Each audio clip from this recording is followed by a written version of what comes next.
سے رکھیں اشروں کے موضوع تو کوئی دیتا ہی نہیں. اب تو لوگوں نے چھوڑ دیا موضوع دینا ہی. پہلے یہ تھا کہ اچھے اچھے موضوع سوچتے تھے لوگ اور کہتے تھے اس پہ پڑھ دیجئے اس پہ پڑھ دیجئے. لیکن بہرحال فکر بن رہی ہے. انشاءاللہ ہم دیکھیں گے ہمارے بچے یہ جو جوان ہو رہے ہیں اور جو انٹرنیٹ پہ بیٹھ رہے ہیں, پڑھے لکھے کتابیں دیکھ رہے ہیں, انسائکلوپیڈیاز دیکھ رہے ہیں, ترقی ہے ذہن کی, تو یہ دیکھیں گے. تو آدم کو سرندی وادی میں اتارا گیا.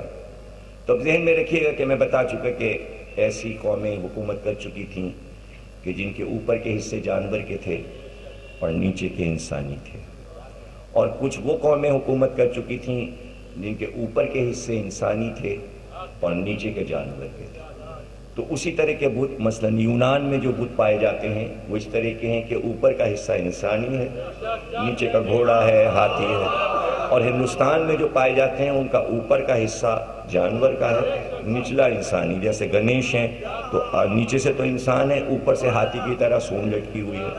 اسی طرح ہنومان ہے, اوپر سے بندر کا چہرہ ہے, نیچے سے انسانی ہے لیکن دم بھی لگی ہوئی ہے ہنومان کی. تو اسی طرح درگا دیوی, لکشمی دیوی, فلانی دیوی فلان.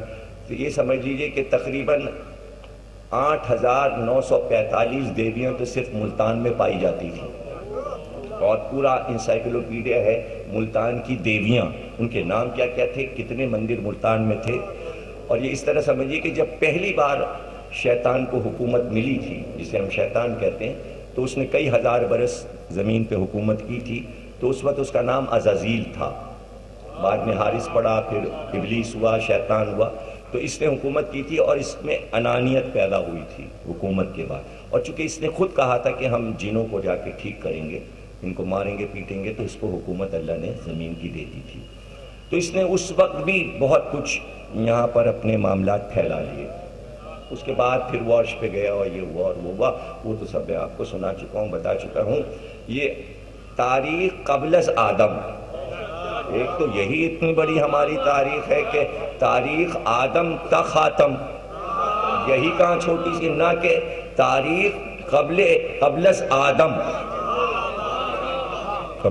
دیکھیں نا کہ کہتے ہیں عیسیٰ کی ہسٹری, اور جب یہ کہہ دیتے ہیں کہ عیسیٰ مسیح سے قبل,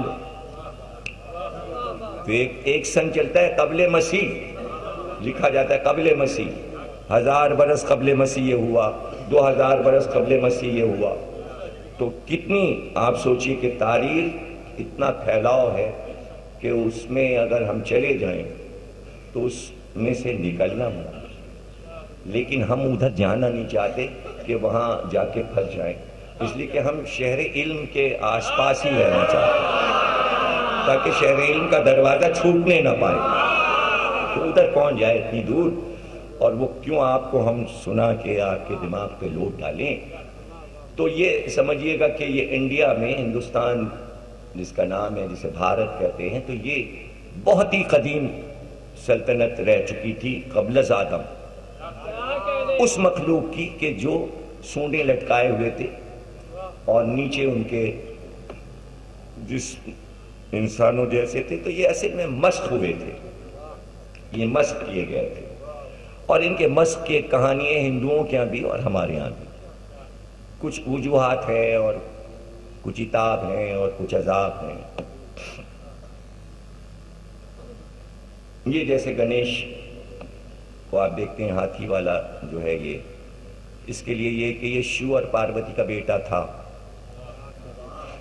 تو اس سے باپ نے کہا کہ پیاس لگی ہے پانی لاؤ.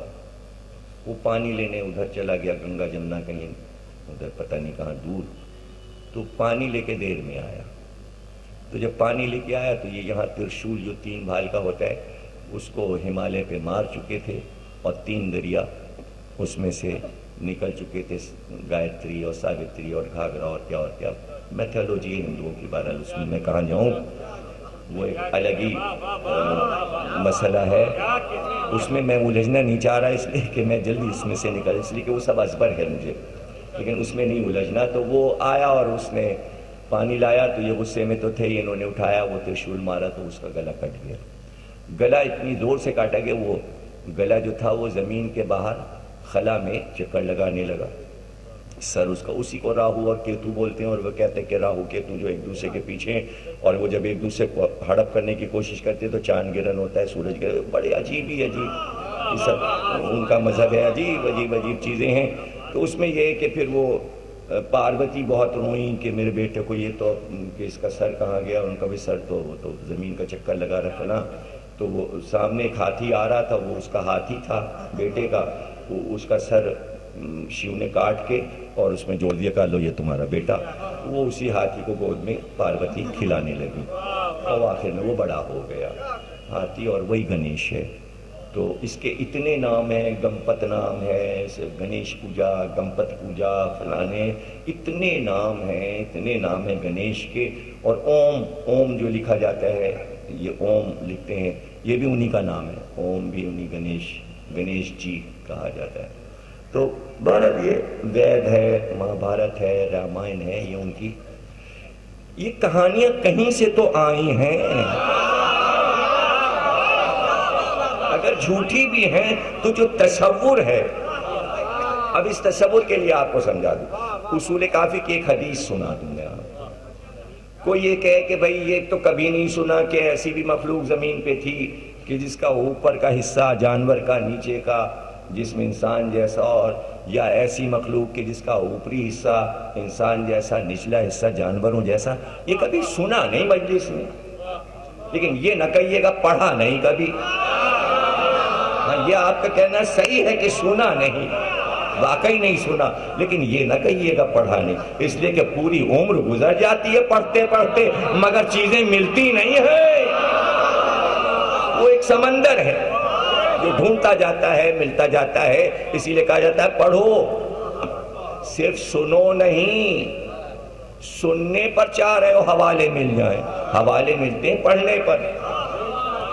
تو اب اس کے لیے میں ایک حدیث پڑھے دیتا ہوں اصول کافی کی، کہ فرمایا معصوم نے کہ تم اپنے تصور میں بیٹھ کر خاکے بناؤ کہ ایسی بھی مخلوق ہو سکتی ہے اور ایسی بھی مخلوق ہو سکتی ہے، ایسی بھی مخلوق ہو سکتی ہے. خاکے بناؤ بیٹھ کے. ابھی خاکے کمپیوٹر پہ بنتے ہیں مجرموں کو پکڑنے کے لیے، تو وہ بھی تو تراش ہے نا. ایک خیالی چہرہ بنا رہا، دہشت تراش چہرہ بن رہا ہے. پولیس والے بنواتے ہیں، وہ بناتے ہیں. پولیس والے تھوڑی CID والے بنواتے ہیں، وہ بناتے ہیں. ناک ایسی کہاں. اب وہ کہتے ہیں بھائی آپ نے دیکھا تھا اسے؟ ہاں دیکھا تھا. ناک کیسی تھی؟ وہ کیا تھا، کیا پہنے کیا تھا؟ ایسا تھا. چہرہ کیسا تھا؟ ایسا تھا. اب 5 آدمیوں نے کہا ناک ایسی تھی، چہرہ ایسا تھا. انہوں نے لکھ لیا. لکھ کے انہوں نے کہا جیسی ناک اس نے بتائی ایسی ناک لگا دو. اب اس نے بتایا بال ایسے تھے، بال ایسے لگا دو. اب وہ ایک چہرہ بن کے آتا ہے، وہ اخبار میں چھپ جاتا ہے. یہ ہے خاکہ. اس خاکے سے ڈھونڈو. تو کیا یہی خاکہ اس کی تصویر کا ہے جو بنایا؟ تصویر سے تصویر تو نہیں کھینچی، آدمی سے تصویر نہیں کھینچی. کسی نے ناک بتائی، کسی نے کان بتایا، کسی نے بات بنایا، آپ نے نہیں سمجھ رہے. تو آپ کہیں گے اس کا حوالہ لاؤ کہ مجرم ایسا ہے. حوالہ کیا؟ حوالہ کیا؟ جو بیان آپ نے سنا اس پہ آپ نے خاکہ بنایا. وہ تو کہیے کمپیوٹر ہے اس لیے آسانی ہو گئی، پہلے تو ہاتھ سے بنانا پڑتا تھا. وہ خاکے بنا. اب تو کمپیوٹر تو چہرے بگاڑ دیتا ہے. کمپیوٹر تو چہرے بگاڑ دیتا ہے، اور کمپیوٹر تو دور کی بات ہے، یہ ہاتھوں میں جو موبائل ہے یہ چہرے بگاڑتے ہیں. تصویر کھینچی ان کا، دیکھیے یہ آپ ہیں، ناک ایسی پھیلی ہوئی، منہ پھٹا ہوا، دانت باہر نکلے. ان کا یہ کیا ہو گیا؟ یہ میں ہوں. بچے یہ شرارت کرتے ہیں، آپ کی تصویر ہے، یہ کیا ہوا؟ ارے بھائی دیکھا ہے یا نہیں دیکھا ہے؟ موبائل ہے لوگوں کے پاس، یہ شرارتیں ہو رہی یا نہیں ہیں؟ یا بے خبر ہیں آپ؟ بڑے معصوم ہیں. میں ہی سب کچھ ہوں، گناہگار مومنین میں ہوں، میں ہی بخشا جاؤں گا، آپ نہیں بخشے جائیں گے.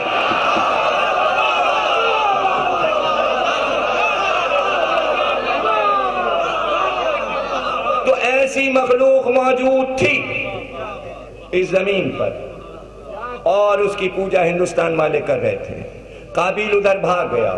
قابیل نے انہی لوگوں میں، چونکہ وہ جن بھی حکومت کر چکے تھے، جن بھی موجود تھے زمین پہ، جنیا نے اس سے ملاقات کی، اس نے شادی کر لی. آپ کو کوئی اعتراض ہے قابیل کی شادی پہ؟ اس کی مرضی، کسی قوم میں کر لے، کسی قبیلے میں کر لے. اسے جان بچانی ہے، اسے آدم سے چھپنا ہے، وہ دور تک نکل گیا ہے اور یہاں کر بھی نہیں سکتا، اس لیے کہ اولاد آدم میں اب کوئی اس قابل نہیں ہے جو قابل سے شادی کرے، اور خود قابل منہ دکھانے کے قابل نہیں. قابل منہ دکھانے کے قابل نہیں.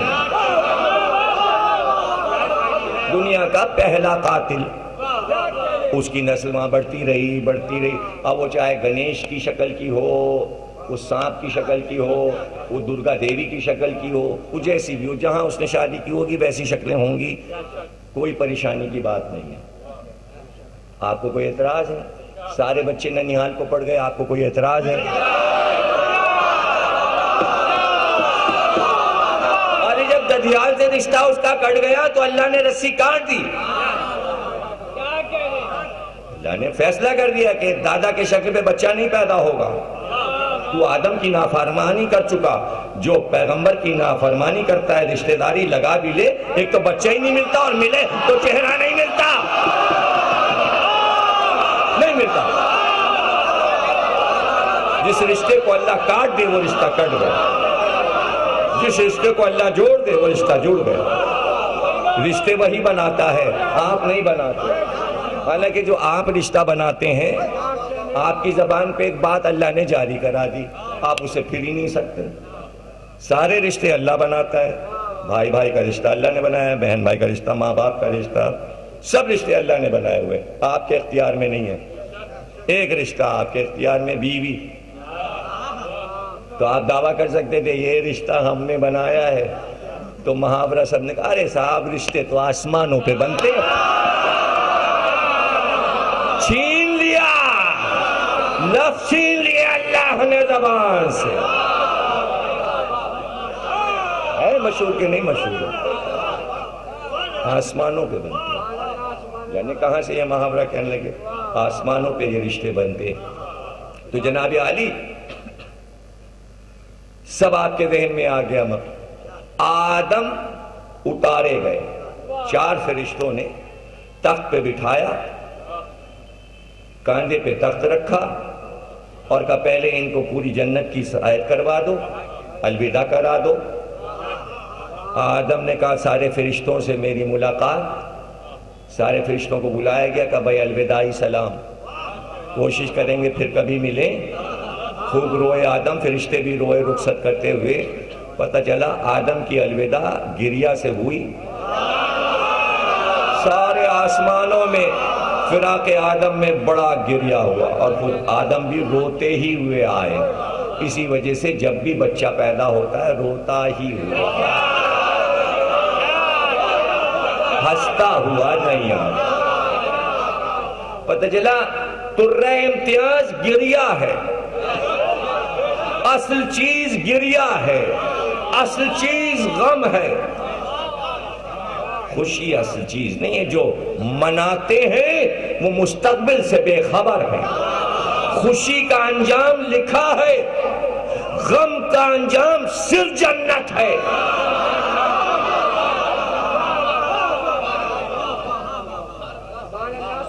خوشی کا انجام لکھا ہوا کہ جہاں جہاں خوشیاں ہوئیں کس طرح عذاب آئے.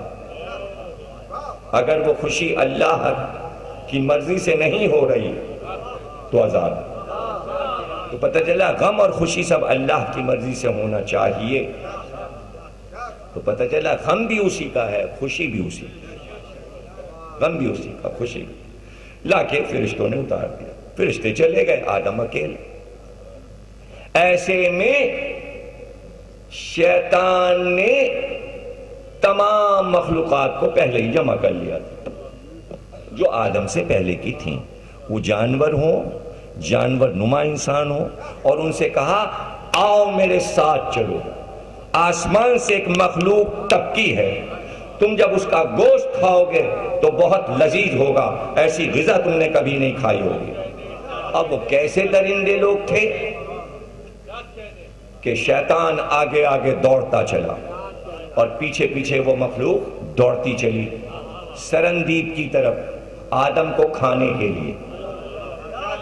اچھا دیکھا انہوں نے کیا مخلوق ہے، کہاں ان کی تو زبانیں اور رالیں ٹپکنے لگی، جیسے جیسے منہ سے جھاگ شیطان کے نکلتا اور وہ کہتا بڑھو، مارو اس کو، کھاؤ، بڑھو اس کو، چیر دو، پھاڑ دو، اور جانور چاروں طرف سے یہ جانور نما انسان یا انسان نما جانور حملہ کرتے، یہ ساری مخلوقات آدم کی طرف۔ تو وہ جو جھاگ گر رہا تھا، اللہ نے حکم دیا جبریل کو کہ یہ جو جھاگ گرا ہے ان کے منہ سے، اس سے ایک مخلوق بناؤ۔ جیسے ہی شیطان اور ان جانوروں کے منہ کی جھاگ گری، اس سے 3 کتے بنے۔ اس لیے کتا نجس ہے لیکن وفادار اس لیے کہ آدم کی حفاظت کے لیے بنا، اب تک انسان کی حفاظت کر رہا ہے مگر نجس ہے۔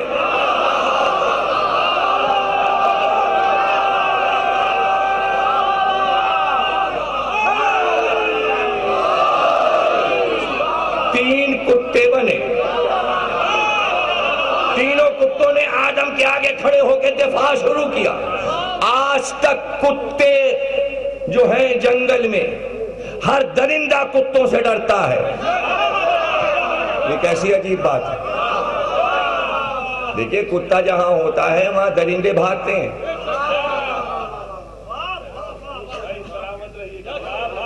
کیوں؟ وجہ کیا ہے؟ وجہ یہ کہ ان کتوں سے ان درندوں نے کہا ہم سے مل جاؤ، ہماری مدد کرو، تم سامنے سے ہٹ جاؤ اور اس مخلوق کو کھانے دو۔ اب آدم کے پاس جو کچھ تھا دفاع کے لیے، پتھر چلا رہے ہیں، مار رہے ہیں، پہاڑ کے ٹکڑے اٹھا کے پھینک رہے ہیں، لیکن اپنا بچاؤ کر رہے ہیں، دفاع کر رہے ہیں۔ تو پہلا حملہ شیطان نے آدم پہ یہ کروایا، لیکن بہرحال آدم بچ گئے اور شیطان کہ یہ بات کارگر نہ ہو سکی۔ اور اس کے بعد جبریل آ گئے، فرشتے آ گئے اور حوا سے ملاقات ہو گئی۔ صفا اور مروہ کے درمیان سب سے پہلا کام آدم سے یہ لیا گیا، خانہ کعبہ کی بنیادیں رکھو۔ پہلا کام آدم نے یہ کیا کہ خانہ کعبہ کی بنیادیں رکھیں۔ پھر وہ پتھر جنت سے جو آدم کے آیا تھا، بہت سی چیزیں جنت سے لے کے آئے تھے، پھر ایک پوری داستان ہے کہ کیا کیا لے کے آئے۔ وہ جو پتے پہنے ہوئے تھے جنت کے، وہ جب اترے وہ پتے اور لباس پہلی بار زمین کا پہنا انہوں نے، تو ہرن نے آ کے وہ پتے کھائے، وہ جنت کے پتے تھے، اس لیے ہرن کے ناف میں وہ خوشبو آج تک باقی ہے۔ جناب حوا کے لیے یہ ہے کہ جناب حوا نے جب پہلی بار بال کھولے تو جو بالوں سے جنت کی خوشبو پھیلی، وہی آج دنیا کی ساری خوشبو ہے۔ کائنات میں جو خوشبو پھیلی ہے وہ جناب حوا کے بالوں سے پھیلی پوری کائنات۔ یہ پورا ایک سلسلہ ہے، اگر میں آدم پہ اشرا پڑھوں تب ہو سکتا ہے، یعنی نوح تک جاؤں نہ، صرف آدم پہ رہوں، لیکن یہ بھی نہیں ہو سکتا۔ ہمارا تو موضوع دوسرا ہے، ہم تو شاخیں آپ کو دیتے جا رہے ہیں کہ آپ آئندہ کیا کیا تیاری کر سکتے ہیں سننے کی نیا۔ پرانا میٹر تو سب ہو چکا، وہ اشرے تو چھپ گئے ہماری حد تک، اب جو چھپ گئے وہ تو ہم دوبارہ پڑھیں گے نہیں، اس لیے کہ وہ سب نے پڑھنا شروع کر دیا۔ میں پڑھوں گا تو آپ کہیں گے دیکھا ان کی نقل کر رہے ہیں، اس لیے کہ کتاب تو خریدنا نہیں ہے۔ میں کیا کہہ گیا آپ سمجھے ہی نہیں بھائی، جو اشرے میں پڑھ چکا وہ چھپ گئے، اب اگر ان کو میں پڑھتا ہوں تو وہ تو دوسرے پڑھ رہے ہیں، تو آپ کہیں گے یہ مجلس تم سے سنی کہ دیکھو ضمیر اختر چور کو ان کا ٹیپ چلا رہا ہے، اس لیے کہ کتاب تو پڑھنی نہیں ہے، پکڑا میں جاؤں گا۔ تو میں پڑھوں ہی کیوں؟ جس کو میں چھپا دوں پھر اس کا لفظ کوئی میں استعمال کیوں کروں؟ پھر وہ کیوں نہ پڑھوں کہ پھر ایک نئی کتاب بنے اور پھر آپ کو خریدنا پڑے اور ان کو بھی خریدنا پڑے جنہیں نیا پڑھنا ہے۔ اب تو شکایت ختم ہو جائے گی پرانے کی، اتنے کتابوں کا انبار لگا دیا ہے۔ لگا رہا ہوں مضامین نو کے پھر انبار، خبر کرو میرے خرمن کے خوشا چینوں کو۔ خوب پڑھیں گے، بڑا مزہ آئے گا، بچے پڑھیں گے، سب لوگ پڑھیں گے۔ خوشی اس وقت ہوگی جب نئے ذاکرین پڑھیں گے، اور اسی لیے ہم اب پڑھیں گے۔ تو اب تیاری کرائیے نئی کی، ہر اشرا نئی، ہر مجلس نئی ہونی چاہیے، اور اس میں کوشش آپ کی ہونی چاہیے کہ نئے کو جلدی جلدی قبول کرتے جائیے۔ ہل چلانا بتایا، بیل پکڑ کے لائے، زمین زراعت سب سکھا دیا جبریل امین، مکان بنانا بتایا، باغ لگانا بتایا، اور کہا پورے عرش کا مالک تمہیں اللہ نے بنایا ہے، جہاں تک یہ زمین ہے تم اس کے مالک ہو۔ اس لیے کہ قرآن میں اعلان ہو گیا انی جاعل فی الارض خلیفہ، اس کے مالک تم، اور قیامت تک یہ زمین تمہاری رہے گی۔ یہ زمین کس کی ہے؟ بش کی ہے، ٹونی بلیئر کی ہے، ملکہ برطانیہ کی ہے، کس کی ہے؟ پنجاب کی زمین کس کی ہے؟ پنجابیوں کی۔ سندھ کی کس کی ہے؟ سندھیوں کی۔ بلوچستان کی کس کی ہے؟ کشمیر کی کس کی؟ یہ سب زمینیں کس کی ہیں؟ سونیا گاندھی کی زمین ہے انڈیا۔ یہ کون سی زمین کس کی ہے؟ انی جاعل فی الارض خلیفہ، یہ ساری زمین آدم کی ہے۔ اگر وارث نہیں ہے تو کیا مطلب ہے؟ تو اب اعلان ہو گیا عرض آدم کی ہے، اور پھر اعلان ہو گیا السلام علیکہ یا وارث آدم صفوت اللہ، اے آدم کے وارث تجھ پہ سلام۔ اب زمین حسین کی ہے، جب زمین حسین کی ہے تو زمین مہدی کی ہے۔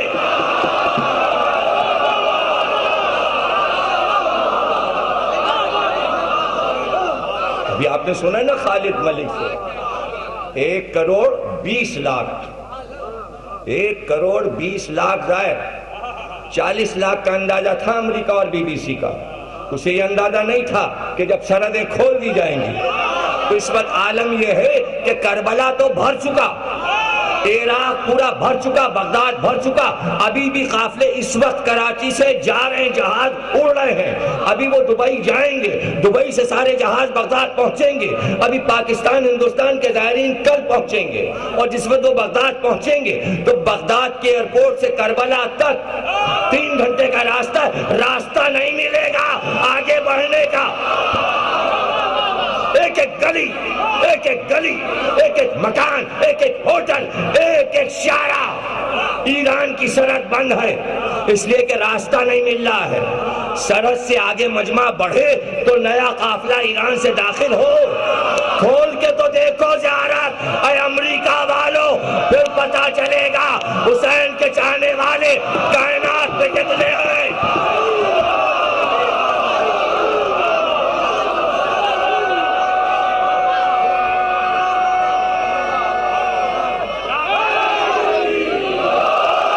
جملہ سن لو، شاید آج کی مجلس کا تاریخی جملہ ہو، ایک دم آیا تو بتا دوں، اگر اردن، شام، ایران، یمن، روس، آذربائیجان، ہندوستان، ترکی، پاکستان سب اپنی سرحدیں کھول دے تو پوری کائنات کا مجمع صرف حسین کا۔ آ رہے ہیں، جا رہے ہیں، آ رہے ہیں۔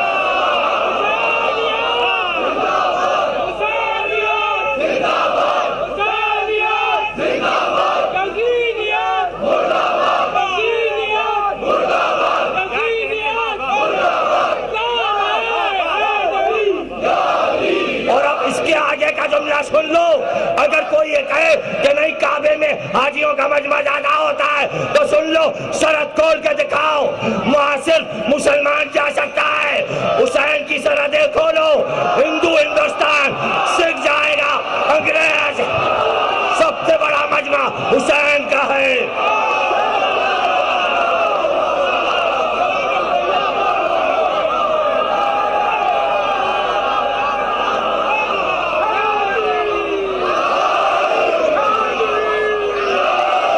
کھول کے دیکھو سرحد، پتہ چلے گا کہ آدم کی زمین کا مالک کون ہے؟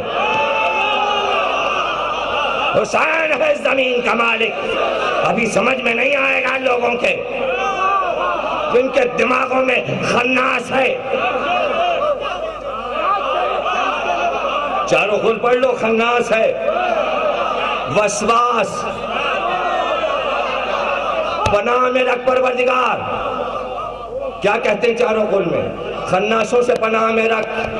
یہ وسواس شیطان ہے جو دماغ اور دل میں بیٹھ جاتا ہے، یہ گھس جاتا ہے دماغ میں، اس سے پناہ رکھ. یہی تو چاروں خل ہے. کیوں آئے تھے چاروں قل؟ پتہ ہے آپ کو؟ چاروں قل آئے تھے کہ جبریل نے کہا تھا، اللہ کہتا ہے چاروں قل لکھ کر اپنے ہاتھ سے جبریل کے پر پہ لکھ کر حسن حسین کے گلے میں ڈال دیجئے. تو حسن حسین کو چاروں قل کی ضرورت نہیں تھی. حسین کے چاہنے والوں کے لیے یہ چاروں قل آئے تھے کہ تاکہ یہ خناسوں سے دور رہیں. اب تک ہیں، اب تک ہیں. مالک ہیں عرش کے حسین، ساری خدائی حسین کی. ابھی بات سمجھ نہیں ہے. آنے دو بیٹے کو، آنے دو فرزند حسین کو، آنے دو حسین کے نور نظر کو، آنے دو. سب نظر آ جائے گا. یہ تو نمونے ہیں. عاشور اور چہلم کا مجمع مہدی کی آمد کا نظارہ ہے. کیا سمجھو گے زمانے والوں؟ تو نظارہ ہے.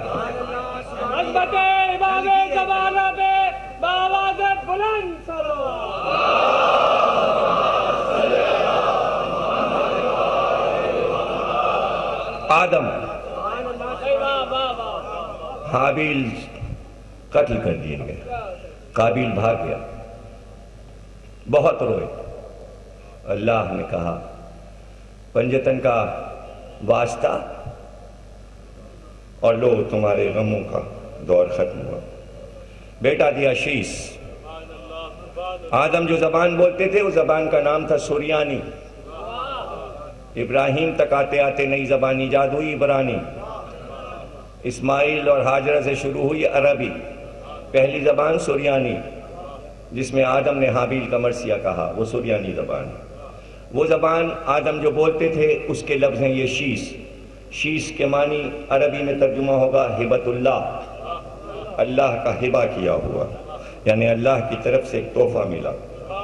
آدم کو ایک تحفہ ملا حابیل کی شہادت کے بعد. جناب شیش، اب یہ عمریں سب کی 1000، 1500، 2000، 2500 سب کی عمریں اسی طرح لکھی ہیں. تمام اولاد آدم میں جتنے بھی انبیاء آئے. یہ موضوع الگ ہے.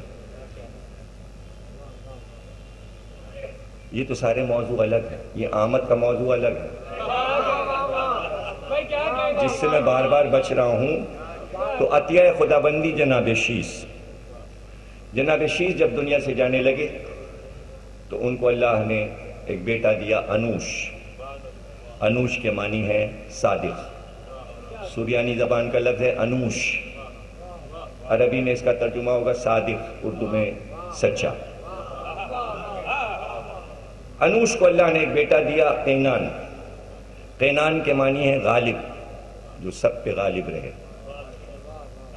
قینان کو اللہ نے ایک بیٹا دیا مہلائل، جو ان کا وارث ہوا. مہلائل سریانی زبان کا لفظ ہے. اس کے معنی ہے ممدوح، جس کی مدح کی جا چکی ہو. یہ اولاد آدم میں اب تک جتنے بیٹے آئے تھے، شیش، انوش، قینان، سب سے زیادہ حسین تھے. اور حسن کا یہ عالم تھا کہ اولاد آدم جتنی بڑھ گئی تھی، مشرق و مغرب میں ان کے حسن کا جب چرچا ہوا تو چہرے پہ ان کے نقاب پڑ گئے. چہرے پہ نقاب اس لیے کہ ان کے چہرے کا نظارہ کرنے کی انسان میں تاب نہیں ہوتی. بعض لوگ چہرہ دیکھتے ہی مر جاتے تھے تڑپ کے. اس حسن کو دیکھ کے ہارٹ فیل ہو جاتا تھا. اب آپ سوچیے کیسا حسن تھا. چہرے پہ نقاب. جناب مہلائل کی جب وفات ہوئی تو بڑے لوگ تڑپے، ترسے اور بڑا غم منایا گیا. اس لیے کہ ان کی شہرت اتنی زیادہ ہو چکی تھی کہ لوگ صرف کہتے تھے کہ نہ چہرہ دکھائیں، نقاب نہ دکھائیں، ہم جو تحفہ لے کے آئے وہ قبول کر لیں. تو لوگ دور دور سے آتے تھے تحفے لے کے اور قبول کرتے تھے. ظاہر ہے ان کے ملازمین، ان کی امت، ان کے لوگ سب ان تحفوں سے فائدہ اٹھاتے تھے. پوری امت، جو لوگ دور دور کے ملکوں سے تحفے لے کے آتے تھے. جب ان کی وفات ہو گئی تو بڑا گریہ ہوا لوگوں نے بڑا، اور پھر جو دیکھنے کے لیے آتے تھے وہ بہت تڑپتے تھے تحفے لے کے، میلائل نہ رہے، میلائل نہ رہے. ایسے میں بت تراش اترا فضا سے، یعنی شیطان، ابلیس، اور اس نے آ کے میلائل کی امت سے یہ کہا کہ دیکھو تمہارا ہو رہا ہے نقصان، جو تحفے لے کے آ رہے ہیں وہ واپس لے کے چلے جاتے ہیں، میلائل نہ رہے. تو اب تم ایسا کرو کہ میلائل کا مجسمہ بناؤ اور اس کے چہرے پہ نقاب ڈال دو، تو جو تحفے آتے ہیں وہ مجسمے کے قدموں میں گریں گے، تم اس سے فائدے اٹھانا. پتہ چلا بت سازی جو ہوئی، بت تراشی کے پیچھے یہ تھا معاملہ.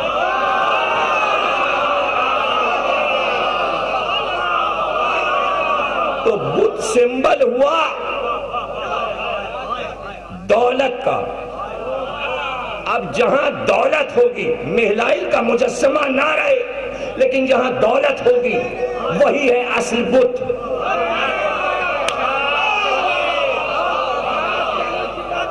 اب جو اس کی پوجا کرائے، تو اس وقت سب سے بڑا بت ہے ڈالر، اس کو ہے نذرانے، مختلف طریقے کے نذرانے ڈالر لیتا ہے. آدمی دے دو، زمین دے دو، فلانی چیز دے دو، فلانی چیز دے دو. یہ ہیں بت کی قربانیاں، یعنی ڈالر کی قربانیاں. کبھی شیعوں کو مار ڈالو، کبھی ان کو قتل عام کر دو، کبھی ان کو قتل عام کر دو، کبھی فلاں کو مارو، کبھی فلاں. قربانی لے رہا ہے ڈالر. بت بنا ہوا ڈالر بیٹھا ہے، اور اس کے اندر ایک بت بنا ہوا ہے نقش. ڈالر کے اندر کا بت دیکھا ہے آپ نے؟ ارے ابراہیم لنکن ہے، کون ہے، آئزن ہاور ہے، پتہ نہیں کون ہے. بہرحال بت ہیں یہ. آئزن ہاور کا بت وہاں بنا ہوا ہے، ابراہیم لنکن کا بت وہاں بنا ہوا ہے. واشنگٹن میں واشنگٹن کا بت لگا ہوا ہے، وہاں سب کے بت لگے ہوئے ہیں. وہ آزادی کا بت تو آپ کو دکھائی دیتا ہے نا سمندر کے کنارے. تو بت ابھی ختم نہیں ہوئے، مشرق و مغرب میں موجود ہیں. یہاں سے بت پرستی کا آغاز ہوا. یہ ہے پہلا بت جو روئے زمین پر بنا.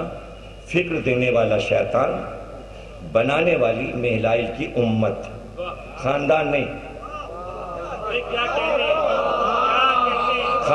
خاندان بیزار ہے. میلائل کے بیٹے یارود ہوئے، اور یارود کے لیے میلائل نے حکم دیا تھا ابو قبیس کی پہاڑی پہ چڑھ جاؤ، پورے خاندان کو لے کے اس امت کو چھوڑو. اس لیے کہ قابیل سے جو لڑائی شیش کی ہوئی تھی اور قابیل اپنا لشکر لے کر آیا تھا تو زیادہ تر عورتوں کو لایا تھا. وہ عورتیں ساری یہاں ٹک گئیں قابیل کے یہاں کی. تو ہمیشہ اولاد آدم نے اپنی اولاد کو منع کیا کہ کبھی قابیل کی خاندان کی بیٹیوں سے رشتہ نہ جوڑنا، ورنہ معاملات بگڑ جائیں گے. اس لیے بچانے کے لیے پہاڑی پہ چڑھ گئے کہ پتہ ہی نہ چلے کہ کیا ہو گیا. تو پھر شیطان آیا اور قابیل کی بیٹیوں سے یہ کہا کہ ان کو نیچے اتارنے کا ایک طریقہ ہے، اور اس نے میوزک ایجاد کرائی. اور دو شخص جو تھے وہ عورتوں کا گروپ لے کر میوزک بجاتے ہوئے مکے میں داخل ہوئے ابو قبیس کی پہاڑی کے نیچے. خوب شور ہوا. اب وہ کیا کیا میوزک رہی ہوگی مجھے تو نہیں معلوم اس زمانے میں کیا ایجاد ہوا، اس کی بھی وراثت چل رہی ہوگی. اب وہ تو ایک ریسرچ ورک الگ ہے اس کی. تو وہ اسلام اور میوزک جو ہے وہ حلال اور حرام وہ ایک الگ موضوع ہے، اس پہ مجلس ہو سکتی ہے، وہ تو ایک الگ موضوع ہے. یہ بھی ایک موضوع ہے، اس کے اوپر بھی گفتگو ہوگی. یہ کیسے آغاز ہوا، کہاں سے شیطان نے دماغ میں خناس ڈالا میوزک کا، اور میوزک کیسے حرام قرار پا گئی اسلام میں، قرآن نے کیا کہا، حدیث نے کیا کہا، حضور نے کیا کہا، یہ ایک الگ موضوع. انہوں نے کہا بھئی یہاں اندر کچھ شور ہو رہا ہے، چلو بھئی اتر کے دیکھے. بہت جناب یارود نے منع کیا، نہ جاؤ نہ جاؤ. کچھ لوگ چلے گئے، اور اس کے جانے سے یہ ہوا کہ قابیل کی بیٹیوں سے ان کے رشتے ہو گئے. اور اب جو نسل چلی تو وہ ملی جلی نسل شروع ہوئی، یعنی اولاد آدم میں بھی قابل شکل کے لوگ پیدا ہونے لگے. ننیال کا اثر تو آنا تھا. جناب یارود کے بیٹے جو تھے وہ جناب ادریس تھے. جناب ادریس وہ پہلے پیغمبر ہیں کہ جنہوں نے لکھنا پڑھنا سکھایا، اوزار اور ہتھیار بتائے، درس چونکہ دیتے تھے، پہلی یونیورسٹی، پہلا کالج، پہلا اسکول قائم کیا، اس لیے ان کا نام ادریس ہوا. ادریس لفظ جو ہے وہ درس سے ہے، درس دینا، تعلیم دینا. انہوں نے تعلیم سکھائی، لفظ بتائے، حرف بتائے، لفظ بتائے، گرامر بتائی، حروف تہجی سکھائے، ابجد، حوض، ہوتی، کلمن، یہ سب سکھایا. ان کے عادات بتائے، گنتی بتائی، پہاڑے بتائے. تو زیادہ تمدن جو ترقی یافتہ چلا ابراہیم کی طرف، اس کی ساری دین جو تھی وہ جناب ادریس کی تھی. اور اتنے مشہور پیغمبر ہوئے کہ یونان تک گئے یہ، اور یونان میں جتنا فلسفہ وغیرہ فکر پھیلی وہ سب جناب ادریس. پھر مصر کی طرف آئے، اور احرام مصر جو آپ دیکھتے ہیں سب سے پہلے جناب ادریس نے بنائے. اور یہ احرام اس لیے بنائے گئے کہ اس میں اناج رکھ کر محفوظ کیا گیا، اور اناج رکھ کے کہ سڑے نہیں اناج. اور دوسرے یہ کہ جناب ادریس یہ خبر دے چکے تھے کہ طوفان نوح آنے والا ہے، تو اس سے پہلے اگر اپنی چیزوں کو محفوظ رکھنا چاہتے ہو تو اس زمین پر ایک بڑا طوفان آئے گا. اس لیے یہ جگہ ہے وہ، اور اس جگہ کو اپنے اعتبار سے فاصلے میں ایک تصویر بنائی گئی کہ ایک شکرہ باز اور اس کے پنجے میں ایک کیکڑا ہے.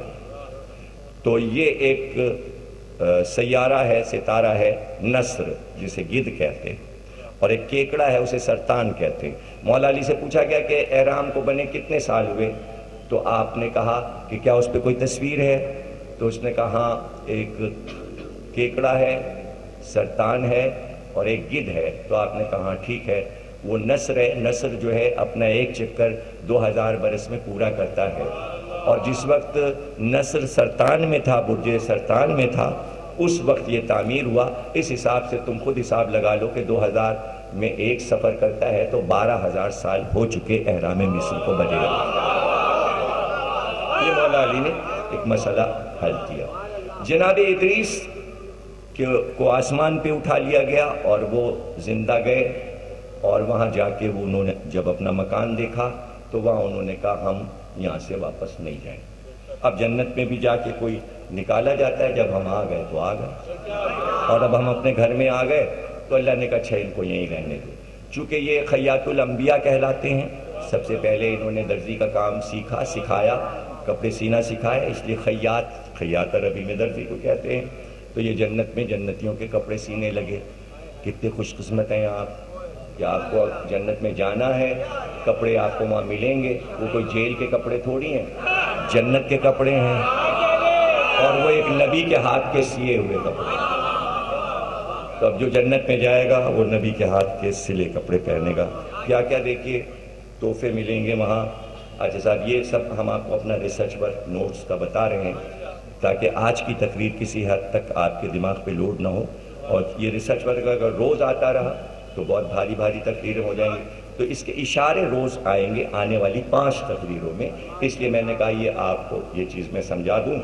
جب جناب ادریس چلے گئے آسمان پر تو ان کا ایک دوست تھا. 6 دوست ان کے تھے، یعنی 6 صحابی تھے جناب ادریس کے. ایک بہت قریب تھا، بالکل یار غار تھا، اور 5 جو تھے وہ تھے تو صحابی لیکن اتنے زیادہ کلوز نہیں تھے جناب ادریس سے. ایک تو بالکل ہی مطلب بس ہر وقت ان سے لپٹا رہتا، جہاں یہ وہاں وہ، جہاں یہ وہاں وہ، ساتھ ساتھ. اب جب جناب ادریس چلے گئے تو یہ بڑا منہ لپیٹے رنجیدہ پڑا رہا کہ میرا دوست نہیں، میرا دوست نہیں. تو شیطان آیا، یہ بت تراش آیا، اور اس نے کہا بھئی تمہیں یاد آتی ہے؟ ہاں. ایک مجسمہ ادریس کا بنا کے اور کلیجے سے لگا کے سو جایا کرو، نیند آ جائے گی. نقشہ ہم بتائے دیتے ہیں بنانے کا طریقہ. وہ ظاہر ہے کہ ایک بت جناب ادریس کا بنا کے دوست نے اپنی کلیجے سے لگا لیا. تو پتہ چلا صحابی میں بھی بت تراش ہوتے ہیں. اب اتنی آسانی سے آپ نے جملہ لے لیا،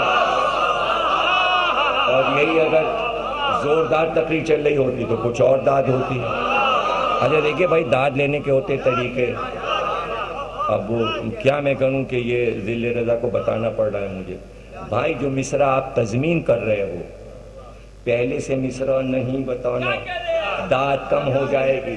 یہ پبلک پہ چھوڑو کہ وہ پہنچ جائے کہ یہ مصرع ہمارا سنا ہوا ہے. مصرع پہلے ہی بتا دیا، ڈوبیں گے صنم تم کو بلے، اور اس کے بعد 3 مصرے سنائے. آپ کبھی ایسا نہ کرنا، جس پہ 3 مصرے آپ لگائیں چھپا کے مصرع رکھیے. میں نے بہت سا میٹر چھپا کے 5 کے لیے رکھا ہے.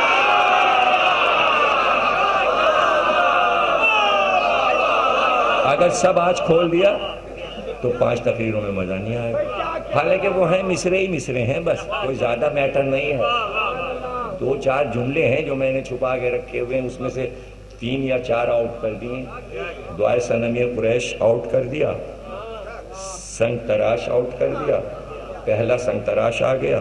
ابھی بت شکن پہ میں کوئی بات نہیں کر رہا ہوں. 5 تقریریں ہو گئی ہیں، میں نے شکنی پہ کوئی بات نہیں. تراش پرست پہ بات چل رہی ہے.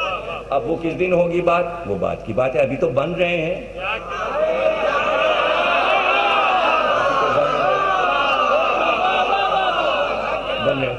تو یہ 5 دوستوں کے نام سن لیجئے آپ. جناب ادریس کے 5 دوست تھے. ایک کا نام تھا ودا، ایک کا نام تھا سواع، ایک کا نام تھا یاغوس، ایک کا نام تھا یاؤق، ایک کا نام تھا نصر. یہ 5 دوست تھے جناب ادریس کے. جب یہ 5 دوست، اچھا وہ جو ایک دوست قریبی تھا جس نے مجسمہ بنایا، جب وہ مر گیا اس کا ہو گیا انتقال، تو اس کے جب غسل دیا تو اندر سے بت نکلا. تو شیطان غسل میں شریک ہوا آ کے، اور اس نے کہا کہ بھئی مجمع سے کہا کہ دیکھا یہ بت پرست تھا جو مرا، اس کا دوست ادریس بھی بت پرست تھا، اور یہ دونوں پیغمبر اور صحابی دونوں اس بت کی پوجا کرتے تھے، تم لوگ بھی اس کی پوجا کرو.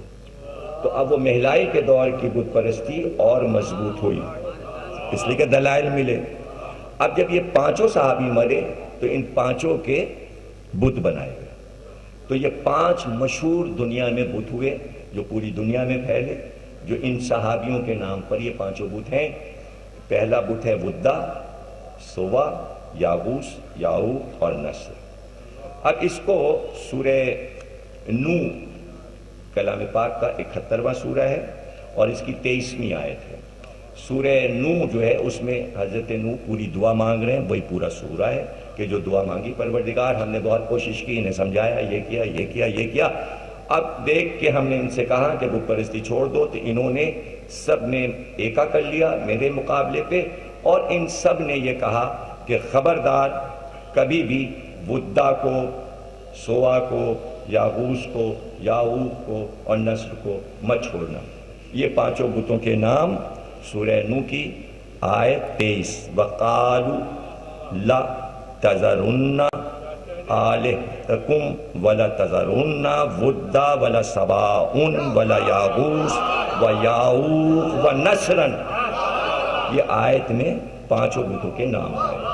تو اب قرآن سے، حدیث سے، تاریخ سے سب ہم نے اپنے موضوع کو، اب یہ تو دیکھیں ایسے تو 25 آیتیں ہیں بت کے بارے میں، وہ آج میں نہیں پڑھ رہا ہوں. سارا میں نے ڈیٹا ایک جگہ کمپیوٹر میں کر لیا ہے کہ کہاں کہاں سورہ نساء میں آیت، سورہ مائدہ کی آیت 90 میں، سورہ انعام آیت 74 میں، سورہ آراف آیت 138 میں یہ بتوں کے نام آئے ہیں. سورہ ابراہیم آیت 35 میں، سورہ انبیاء آیت 57 میں، سورہ حج آیت 30 میں، اور سورہ شعراء آیت 71 میں، سورہ عنکبوت آیت 17 میں، سورہ عنکبوت آیت 25 میں. اس سورہ میں 2 بار بتوں کا نام آیا ہے. سورہ صافات میں آیت 125، سورہ نجم آیت 19 میں لات، عزا، منات کا ذکر آیا ہے. سورہ نو 23. اس طرح یہ پورے قرآن میں بتوں کا موضوع یہ اس ایک پرچے میں، یہ میرے جیب میں.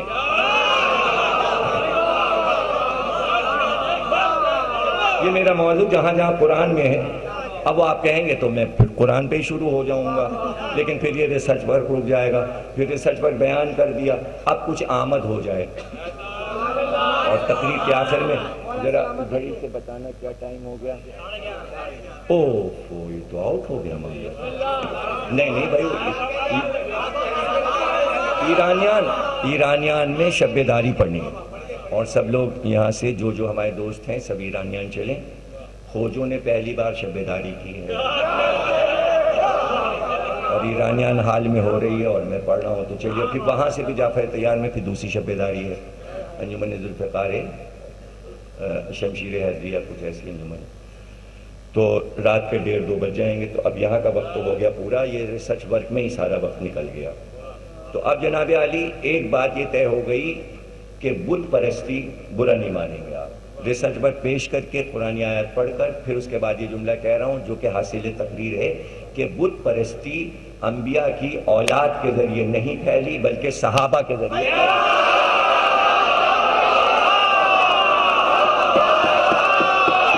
ہو گئی بات، ہو گئی.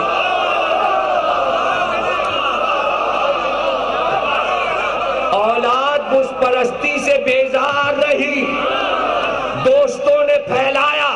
تو اب میں پوچھنا چاہتا ہوں کہ مکے میں خاندان رسول کو چھوڑ کر سب بت پرست تھے. اگر خاندان بت پرست تھا تو ابو طالب کا بت دکھاؤ، عبد المطلب کا بت دکھاؤ، ہاشم کا بت دکھاؤ، علی کو بت کے پاس دکھاؤ.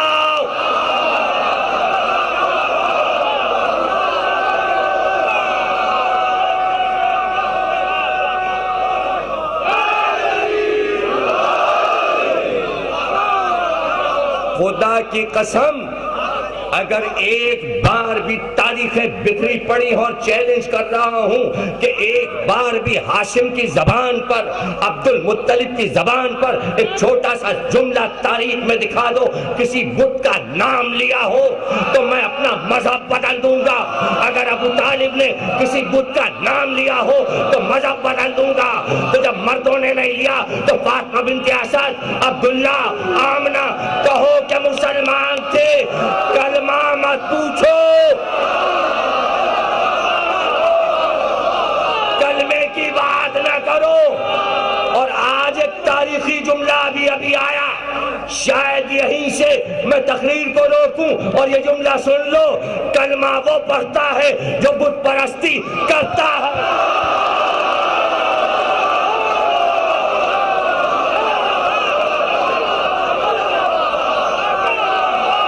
وہ پڑھتا ہے جو بت پرستی کرتا ہے. جو بت پرستی نہیں کرتا اسے ڈھونگ رچانے کی ضرورت نہیں ہے.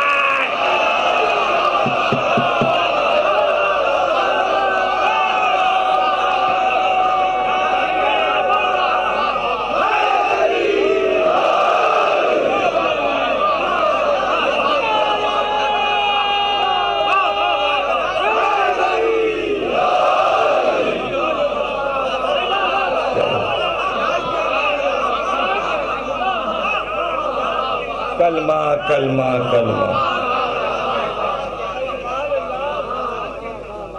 کفر تو ثابت کر دو، زبانی کہنے سے کیا، جو کہو اسے ثابت تو کرو.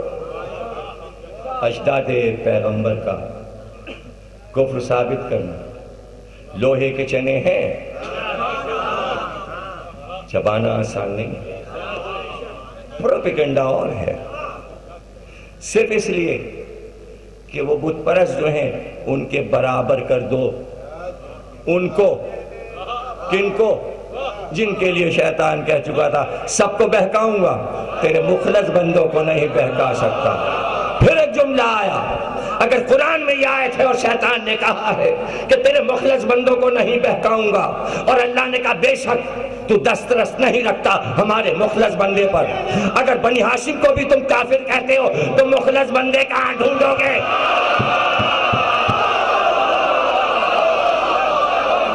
کہاں ہیں مخلص بندے جن کا اللہ دعویٰ کر رہا ہے شیطان کے سامنے؟ تو جب سرکار آئے ہیں مخلص بندے ہونا ضروری ہے، مخلص ہونا ضروری ہے. یہ سب مخلص بندے ہیں. اللہ نے کہا تو ان کو نہیں بہکا سکتا، نہیں بہکا سکا.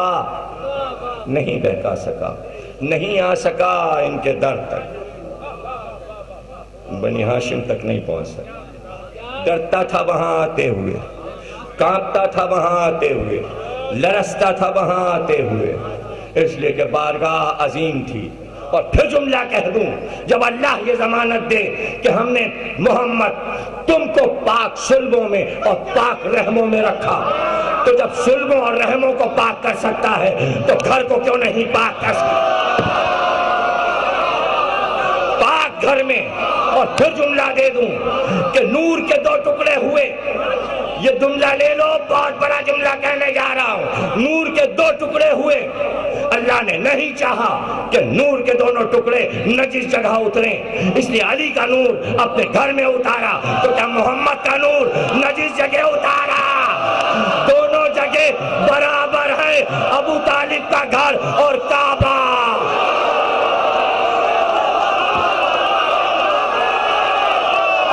جیو سلامت رہو، جیو سلامت رہو۔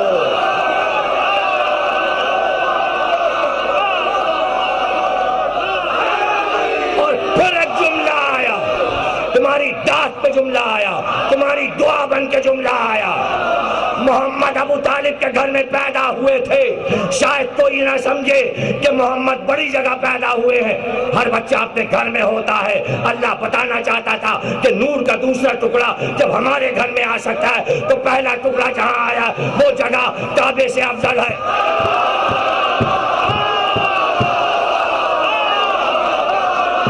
جہاں محمد ہے وہ جگہ افضل ہے، جہاں علی ہے وہ جگہ کم ہے۔ یہ ابو طالب کا گھر ہے، یہ کعبہ ہے۔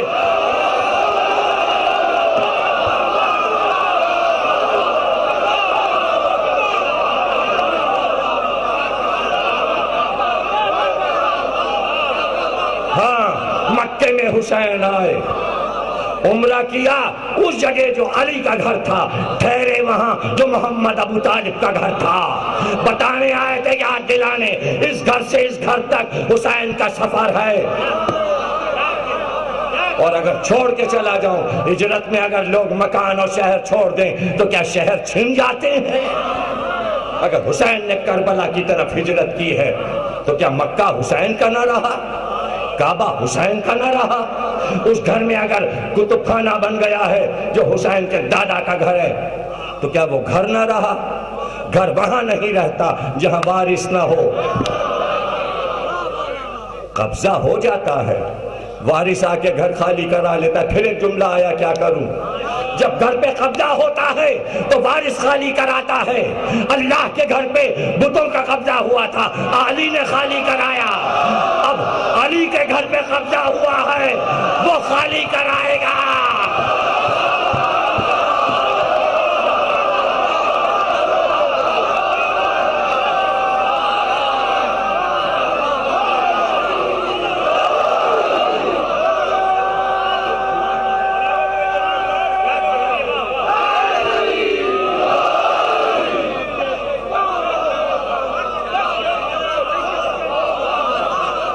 پھر کوئی جملہ چاہیے؟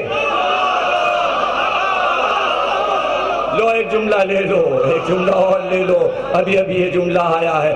اللہ نے دیکھا جو گھر ہم بنواتے ہیں اس پہ قبضے ہوتے ہیں، کعبے پہ قبضہ ہوا، اب تک قبضہ ہے، مسجدوں پہ قبضہ ہوتا ہے، مسجدوں کے جھگڑے ہوتے ہیں، اللہ کے لیے نہیں، اپنا قبضہ رہے، اپنا قبضہ رہے، دکانیں ہماری رہیں، قبضہ ہمارا رہے۔ اللہ نے کہا اچھا، گھر ہمارا، قبضے تمہارے، اب ہم ایسے گھر ڈھونڈیں گے جس پہ قبضہ نہ ہو سکے، اس لیے کربلا بنوائی کہ قبضہ نہیں ہو سکتا۔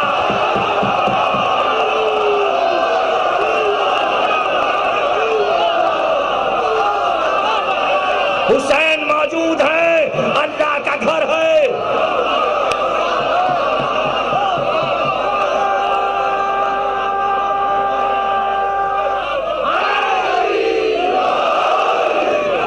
اللہ کا گھر۔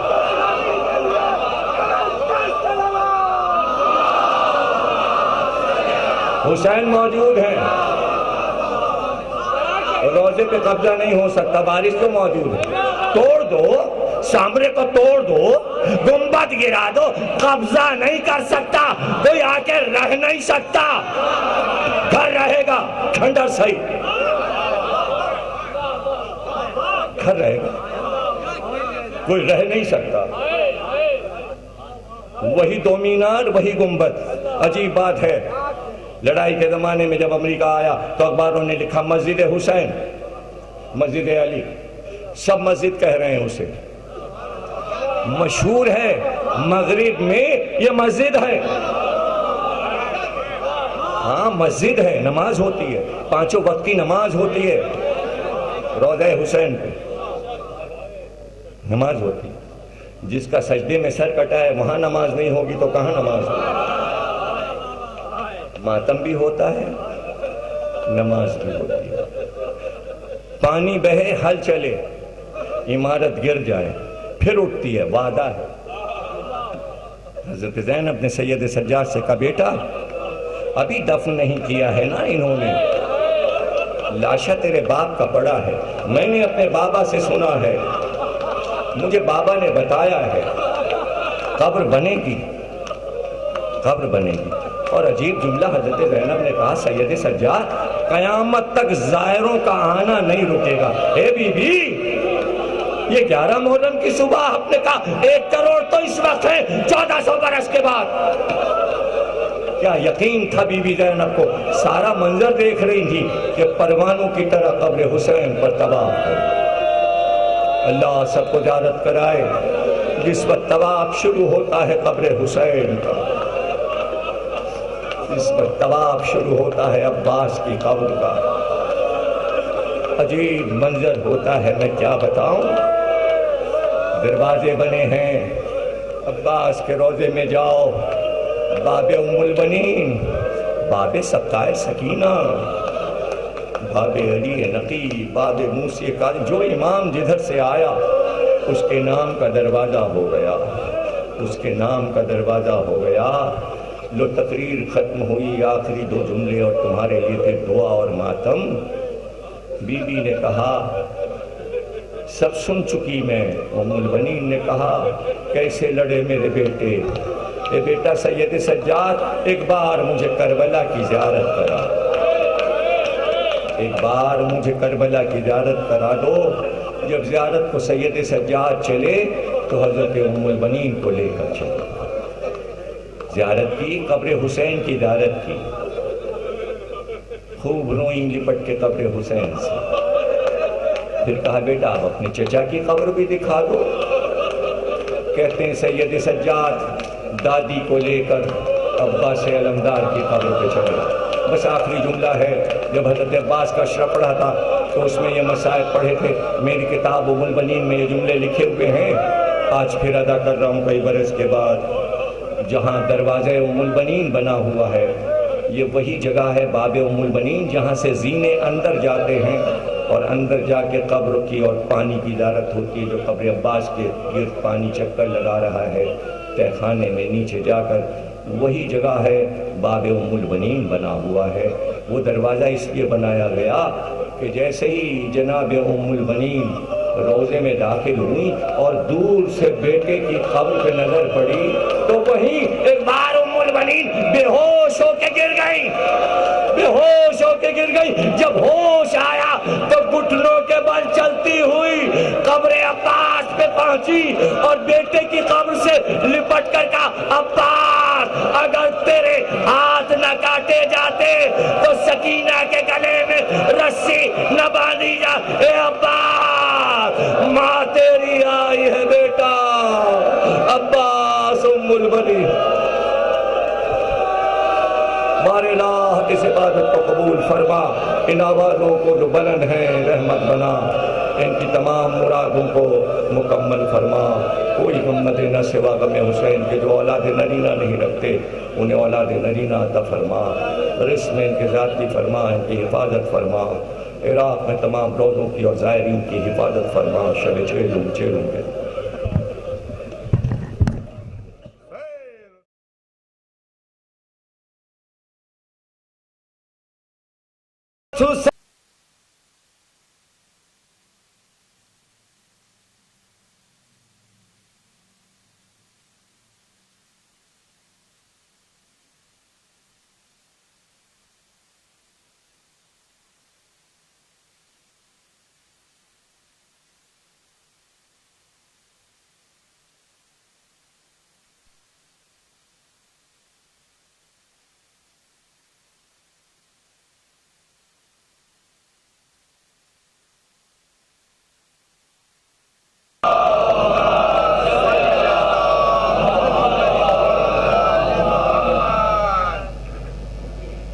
بسم اللہ الرحمن الرحیم.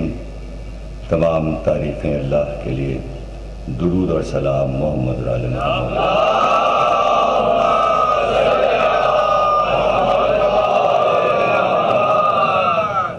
1430 ہجری کے اشیاء چیلم کی چھٹی تقریر آپ حضرات سماعت فرما رہے ہیں. امام بارگاہ جامع ستین میں کل کی مجلس میں انشاءاللہ بعد مجلس شبیہ تابوت امام ہشتم حضرت امام علی رضا صلی اللہ علیہ وسلم برآمد ہوگا اور اس کے بعد نظر امام کی ہوگی دسترخوان اور امام ضامن تقسیم کیے جائیں گے تبرک کے طور پر. آج کی مجلس کے بعد ایک مجلس لائنز ایریا امام بارگاہ حسینی میں ہے. جو حضرات یہاں کے بعد پہنچ سکیں وہاں تشریف لائیں. اس منزل تک کل ہم پہنچ چکے کہ اب موضوع ہمارا مبہم نہیں رہا اور تمام باتیں واضح ہو گئیں. وہ پس منظر جو کچھ بیان کیا گیا ان کے حوالوں کی ضرورت نہیں ہے، اس لیے کہ وہ موضوع سے غیر متعلق ہیں. وہ صرف بتانا سمجھانا تھا کہ آدم سے پہلے کتنے آدم پیدا ہوئے اور زمین کبھی مخلوقات سے خالی نہیں رہی اور اس زمین کو ہمیشہ بسایا گیا اور دراصل جو درمیان میں گیپ آتا تھا وہ دوسری مخلوق کی تیاری ہوتی تھی. اور ضروری نہیں کہ صرف انسانی ہی اللہ کی مخلوق ہیں تو وہی زمین پہ آباد ہوتے رہتے.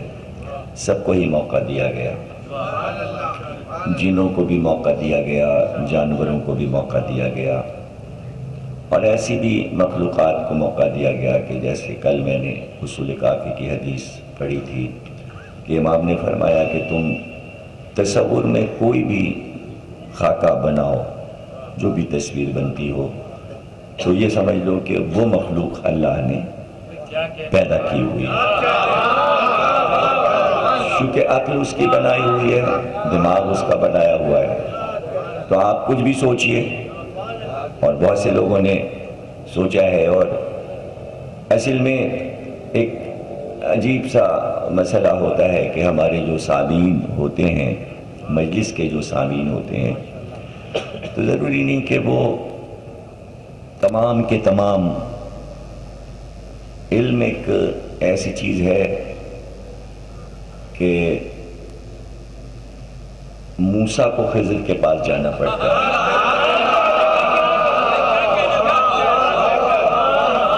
اور جو لوگ قرآن کو غور سے پڑھتے ہیں وہ یہ جانتے ہیں کہ اللہ بار بار یہ بات کہتا ہے کہ کوئی یہ نہ سمجھ لے کہ یہ عالم ہے، یہ عالم ہے، یہ عالم ہے. اللہ کہتا ہے ہم نے عالم پر عالم بنایا ہے، عالم پر عالم بنایا ہے، عالم پہ عالم بنایا ہے.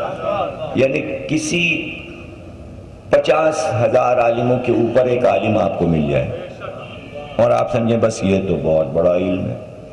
نہیں، چونکہ اللہ عالم ہے تو علم کو وہاں تک جانا ہے. تو وہ محدود نہیں ہے کہ بھئی یہ ہم نے نہیں سنا، یہ نہیں پڑھا، یہ نہیں کیا. تو یہ تو بچوں والی باتیں. ظاہر ہے کہ جتنی کتابیں میرے کتب خانے میں ہیں تو وہ میں نے پڑھی ہیں نا، ہر ایک نے تو نہیں پڑھی. اور پھر یہی نہیں کہ جو میرے کتب خانے میں کتابیں ہیں وہ میں نے پڑھی ہوں. میں تو بچپن سے کتب خانوں کے چکر لگا رہا. میں نے تو ہر ملک، ہر شہر اور ہر جگہ کے کتب خانے دیکھے ہوئے ہیں اور وہ سب مجھے زبانی یاد ہیں. اس لیے کہ میں جس ملک میں جس شہر میں جاتا ہوں تو پہلی فرصت میں سارے کاموں سے پہلے میں وہاں کے کتب خانوں میں جا کے بیٹھتا ہوں خالی وقت میں. تو میرے لیے کوئی ایسا مسئلہ نہیں ہے کہ چاہے وہ برٹش میوزیم ہو، انڈیا آفس لائبریری، یہ دنیا کے سب بڑے کتب خانے جس میں لاکھوں کروڑوں کتابیں ہیں. میں یہاں بھی بیٹھا ہوں، ہفتوں بیٹھا ہوں، دن بھر بیٹھا ہوں، رات بھر بیٹھا ہوں. اور پرنسٹن یونیورسٹی کے کتب خانے میں بیٹھا ہوں، ہارورڈ یونیورسٹی کے کتب خانے میں گیا ہوں، آکسفورڈ کے کتب خانوں میں گیا ہوں، کیمبرج کے کتب خانوں کو دیکھا ہے کہ جہاں سے بڑے بڑے لوگ تعلیم حاصل کر کے آتے ہیں. یہ سب یہاں مجھے معلوم ہے کہ یہاں کیا کتابیں ہیں. پھر ہندوستان کے تمام لکھنؤ کے کتب خانے اور دہلی کے کتب خانے، بمبئی کے کتب خانے، یہ سب میرے دیکھے ہوئے ہیں، ایسے کہ جیسے میرے سامنے. مجھے الماریاں یاد ہیں، مجھے پتہ ہے کس طرف کس الماری میں کون سی کتاب لگی، یہاں سے بیٹھ کے بتا سکتا ہوں. تو اتنی کتابیں، اس کے بعد بھی میں یہ سمجھتا ہوں کہ ابھی لاکھوں کتابیں میں نے نہیں پڑھی. تشنگی ہے، علم کی تلاش ہے. یہ بار بار موضوع بدل کے اشرے پڑھنے کا کیا مطلب ہے؟ یعنی میں اپنی ذہنی سطح کا پتہ لگاتا ہوں اب کیا ہے، ابھی اور کیا ہے، ابھی اور کیا ہے. تو وہ آپ کو سنا اس لیے دیتا ہوں کہ جیسے بچے سبق یاد کرتے ہیں، سناتے ہیں تاکہ آموختہ ہو جائے، یعنی یاد ہو جائے. تو وہ آپ کو اس لیے سناتا ہوں بھائی ٹھیک پڑھ رہا ہوں. تو آپ تو اس نظریے سے مجلس سنیے، آپ کو اس میں کیا، یہ کس کتاب میں لکھا ہے، یہ کہاں سے پڑھ دیا، وہ کیا کر، یہ آپ کا کام نہیں ہے. یہ آپ سب ہمارے اوپر چھوڑ دیجیے. یہ کون سی کتاب میں لکھا ہے، اس لیے کہ آپ نے ایک کتاب بھی نہیں پڑھی. جس نے کتاب ہی نہیں پڑھی اس کو یہ کیا پوچھنا کہ کون سی کتاب میں لکھا ہے. آپ کو پتا بھی ہے کتنی کتابیں ہیں. تو یہ بات اس پہ نکل آئی کہ جملہ کہنے جا رہا تھا کہ کتاب ہے عجائبات دنیا. وہ اتنی موٹی کتاب ہے، اتنے بڑے سائز کی ہے، میں تصویر کے. تو اس میں، اس کتاب میں، اب تو وہ اسلام آباد سے دوبارہ چھپ گئی ہے، کتاب موجود ہے اور آپ منگا سکتے ہیں، اسے دیکھ سکتے ہیں. عجیب و غریب کتاب. لیکن اس سے پہلے جو میری معلومات میں وہ کتاب صرف علامہ طالب جوہری صاحب کے والد کے کتب خانے میں تھی، اور پہلی بار میں نے ان کے کتب خانے میں دیکھی تھی جب وہ حیات تھے، مولانا ان کے والد. تو اس میں تصاویر ہیں، اس میں عجیب عجیب مخلوق ہیں کہ کسی ایسے ملک کے انسان ہیں جن کے چونچ نکلی ہوئی ہے طوطے کی طرح. کچھ ایسے ہیں کہ جو ڈبل اونٹ ہیں، ادھر بھی منہ ہے ادھر بھی منہ ہے. عجیب عجیب مخلوق ہے اللہ کی. سمندر کے اندر کی عجیب مخلوق ہے، جنگلوں میں، فضا میں. یہ اس کے اندر جو ہوا ہے اس کے اندر بڑی مخلوق رہتی ہے، وہ ایک الگ مخلوق ہے. پھر یہ دنیا کا گولا جو گھوم رہا ہے، اس کے باہر جو اسپیس میں دائرہ بنتا ہے ہر ستارے کے چوگرد، اس کے اندر ایک مخلوق آباد ہے. پھر اس کے بعد یہ زمین کا سایہ پڑتا ہے باہر. جب سورج زمین کے سامنے ہوتا ہے تو زمین کا ایک سایہ پڑتا ہے، اس کے اندر سائے کے اندر ایک مخلوق آباد ہے. وہ سبز رنگ کا سایہ ہے، اس کے اندر بھی مخلوق آباد ہے. تو آپ کیا اللہ میاں کو کیا بہت سمجھتے ہیں کہ ضیاء الحق کے برابر ہے.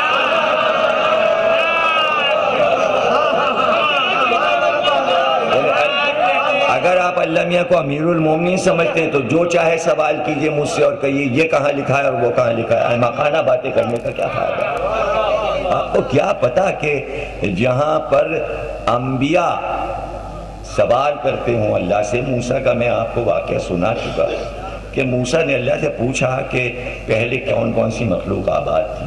تو بھائی انبیاء کو نہیں معلوم ہے یہ باتیں، پوچھتے ہیں تو اللہ بتاتا ہے. اسی لیے کوہ طور پہ موسیٰ سے باتیں ہوتی تھیں تاکہ علم لیں اللہ سے. تو اگر آپ چھوٹا سا اللہ میاں سمجھتے ہیں کہ صرف یہ پاکستان کے اندر آسمان میں دکھائی دے رہا ہے اللہ میاں، تو پھر آپ کی مرضی، آپ جو چاہے بے تکے اپنے طور پہ بے تکی باتیں کیا کیجئے. میں آپ کی بے تکی باتوں کا ذمہ دار. آپ سے مراد کوئی ہے؟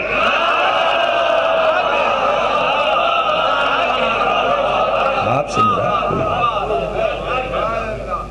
آپ مراد نہیں ہے. کوئی اور آپ ہے، وہ ایسا آپ ہے جو آپے میں نہیں ہے۔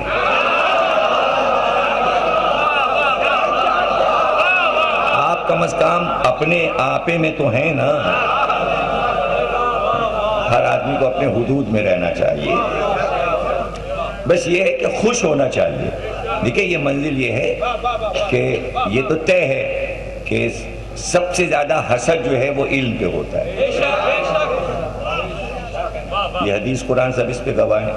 کسی شعبے میں اتنا حسد نہیں ہوتا جتنا علم پہ ہوتا ہے۔ ایک اسکول میں ایک فرسٹ آئے گا تو دوسرا جو ہے وہ اس سے حسد کرے گا، اظہار نہ کرے لیکن دل میں ہوتا ہے۔ تو جو زیادہ پڑھا لکھا ہوتا ہے جاہل اس سے حسد کرتا ہے۔ یہ ایک قسمت ہے، تقدیر ہے عالم کی کہ اس سے حسد کیا جائے۔ اور اس کی مثال آپ کے پاس سب سے بڑی ہے کہ مولا علی سے حسد صرف اس لیے کیا گیا کہ جو علم مولا کے پاس تھا وہ کسی کو نہیں۔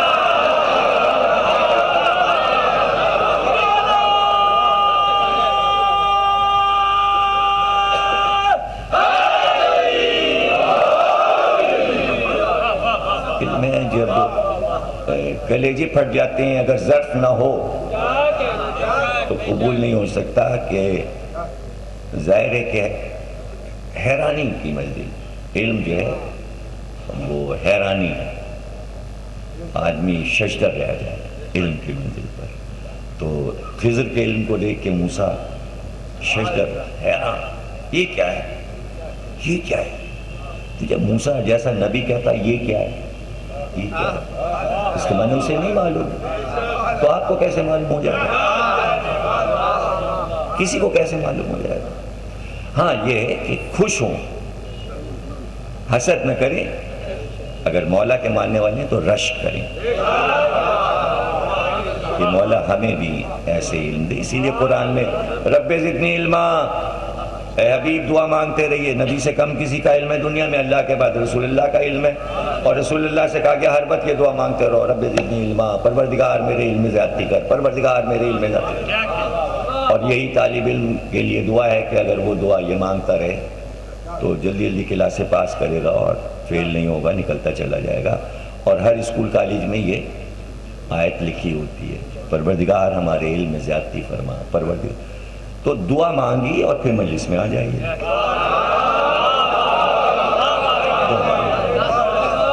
ادھر ہم دعا مانگیں، ادھر آپ دعا مانگیں، ہمارے علم میں ادھر جاتی ہو، آپ کے علم میں ادھر جاتی ہو، تو یہ سارا علم کا کاروبار چلتا رہے گا جو دنیا کے سارے کاروبار سے الگ ہے۔ اس لیے کہ دنیا کے کاروبار میں گھاٹا ہے، علم کے کاروبار میں گھاٹا نہیں۔ مال چھن جاتا ہے، علم چھنتا نہیں، مال گھٹتا رہتا ہے، علم گھٹتا نہیں، مال بڑھتا نہیں، علم بڑھتا رہتا ہے۔ یہ مولا علی کے فیصلے سنا رہا ہوں، یہ میرے فیصلے نہیں ہیں۔ ایک آدمی نے دولت کا اور علم کا کہا تھا علی سے کہ مقابلہ کر لیجیے، تو مولا علی نے مقابلہ کیا۔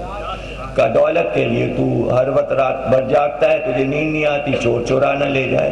علم کو ڈاکے کا خطرہ نہیں، چور کا خطرہ نہیں ہے، چور پیچھے آ نہیں سکتا، چور علم لوٹ نہیں سکتا، اس لیے عالم آرام سے سو جائے، دولت مند سو نہیں سکتا۔ یہ مولا علی کے سارے اقوال ہیں۔ تو بڑی علم کی تعریفیں ہیں، اور وہ ہے تو پھر جب علمی موضوع چھڑا ہوا ہے، اور ظاہر ہے کہ میرے لیے خود ہی حیرانی کی منزل ہے، میرے لیے یہ حیرانی کی منزل ہے، میں کیا کروں؟ یہ حیرانی کی منزل ہے کہ کل کہہ چکا کہ 1,24,000 انبیاء کاہے کے لیے بھیجے گئے؟ صرف بت پرستی ختم کرانے کے لیے، ایک کام۔ کتنا پھیلا ہوا کاروبار تھا بتوں کا کہ 1,24,000 انبیاء آئے چلے جا رہے ہیں، آئے چلے جا رہے ہیں، سمجھائے چلے جا رہے ہیں، سمجھائے چلے۔ اور ظاہر ہے کہ جیسے کل میں نے آپ کو بتا دیا کہ 5 بت جناب ادریس کے عرش پہ جانے کے بعد انسانوں نے بنا لیا اور ان کی پوجا کرنے لگے۔ پھر وہی بت جب طوفان نوح آیا تو ظاہر ہے سب کچھ بہہ گیا، لیکن بت تو ظاہر ہے پتھر کے تھے، وہ کہیں زمین میں گڑ گئے ہوں گے۔ شیطان طوفان کا پانی جب ختم ہوا تو ان بتوں کی تلاش میں لگ گیا کہ اب لوگ تو مر گئے، جو بت پوجا کرتے تھے وہ تو سارے انسان فنا ہو گئے، اس لیے کہ حضرت نوح نے بد دعا کی تھی، کہا تھا کہ پروردگار، اچھا پھر اللہ نے یہ بات حضرت نوح سے کہہ دی تھی، بتا دی کہ اب ہم اس نتیجے پہ نوح پہنچے ہیں کہ یہ بت پرستی نہیں چھوڑیں گے، اور یہ بھی تمہیں بتا دیں کہ ہم اس قوم کو کفر اور شرک پہ زندہ رکھتے ہیں کہ اگر ہمیں یہ معلوم ہے کہ اس کی نسل میں ابھی آگے مسلمان آنے والے، مومن آنے والے، تو ہم اس قوم کو باقی رکھتے ہیں۔ اور جب تمہارے علم میں یہ بات لا رہے ہیں اپنے ارادے سے، جب ہم کہتے ہیں یہ بات کہ ان میں ایک بھی اب مومن اور مسلم پیدا ہونے والا نہیں ہے، ان کے نطفوں میں، ان کے صلبوں میں اب کوئی لا الہ والا نہیں ہے، اس لیے نوح اب ہم عذاب لائیں گے۔ اور کہتے ہیں کہ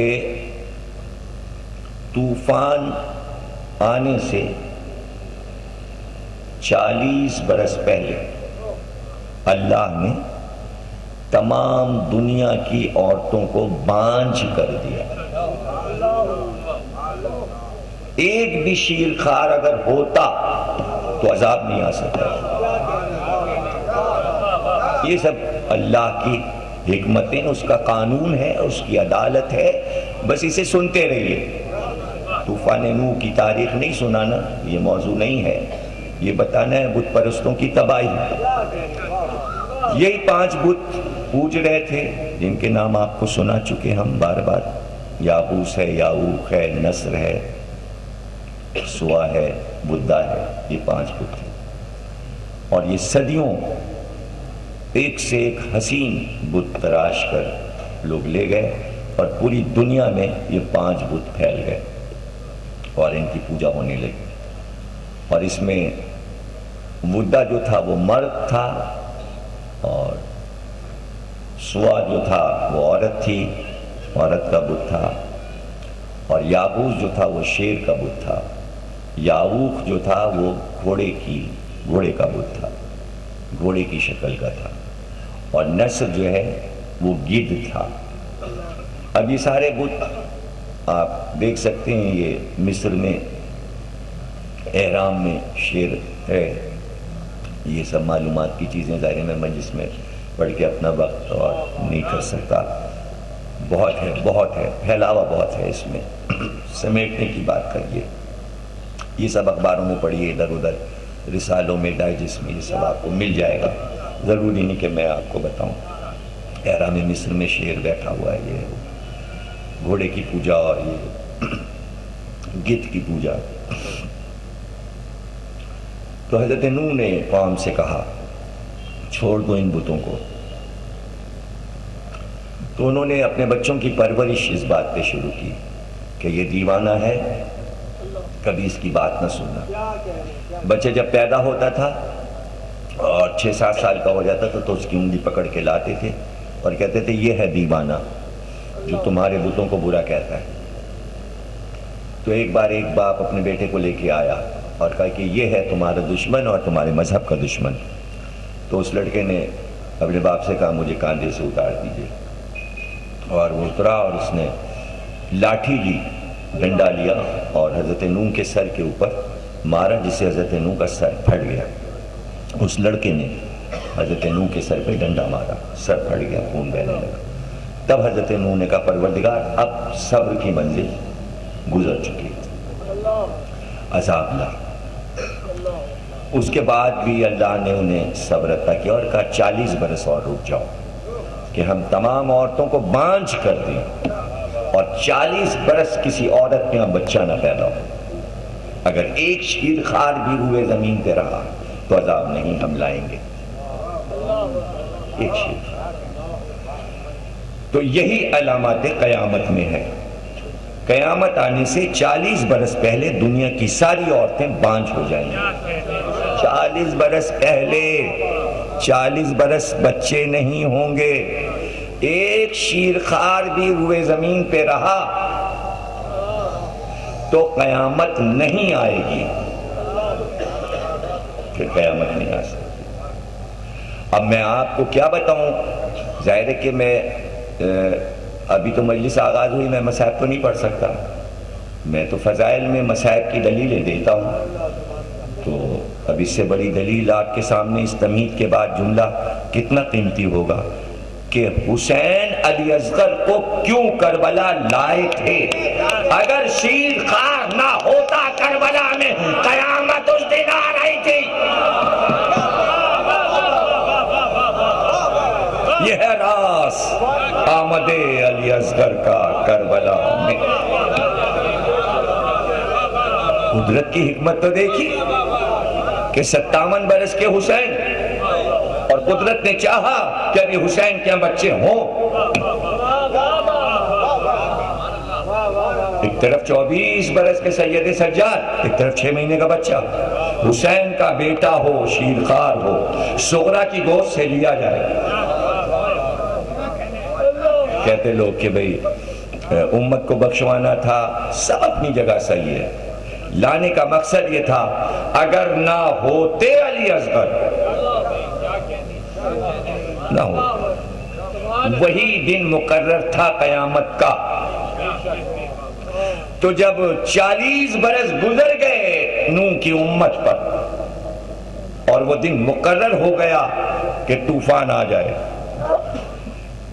تو وہ صبح عاشورہ تھی کہ نوح نے سفید کپڑے پہنے اور عصا ہاتھ میں لیا، وہ عصا جو نوح سے باتیں کرتا تھا، اور سفید کپڑے پہن کر قوم کے پاس آئے، کہا یہ بتوں کو نہیں چھوڑو گے تم، آ جائے گا عذاب۔